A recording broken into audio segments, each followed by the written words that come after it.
And you can think about it in terms of, a lot of times we use it in our language when we say, there's a part of me that wants to go home and go to bed tonight.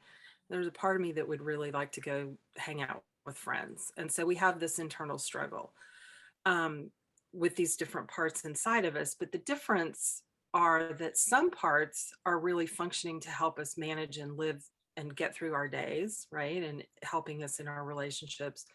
And other parts take on extreme roles. And the ones that are taking on extreme roles can end up creating the very thing they're trying to protect us from. So I can give you an example. If there's a part of you that feels protective of, feels vulnerable when you're having an interaction with your own mother, then you might have your guard up because you don't want to be reactive or, have a conflict with her.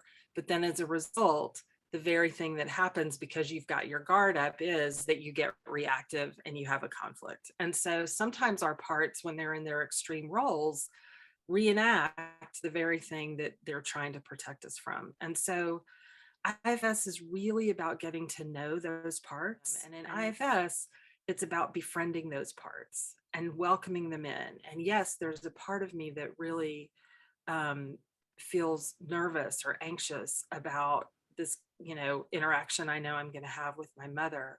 And so I'm going to just welcome that part in and befriend it and get to know it without an agenda to try to change it. Because what we find is that when we get to know our parts, and Dick Schwartz, I have to credit him because he's the one who developed this model, and he really learned it from his clients. And what he found was that when you really get to know these parts that take on extreme roles, they really don't like the job that they're doing, and they'd really rather do something else, but they don't know anything different.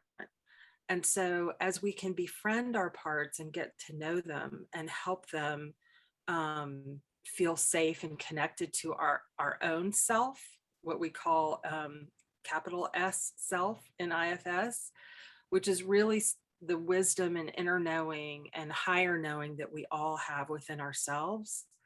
So the goal of therapy is to really build the relationship between our parts and ourself.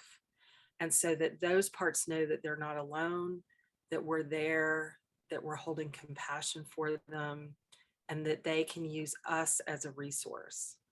And through building that connection and that relationship over time, what you find, and I remember when I was first introduced to parts, I jokingly say, and I hope I can use a curse word and it's okay, but I jokingly, say I had a part shit show. Like it was like, oh my gosh, I'm, there, all these parts are just flooding the gates.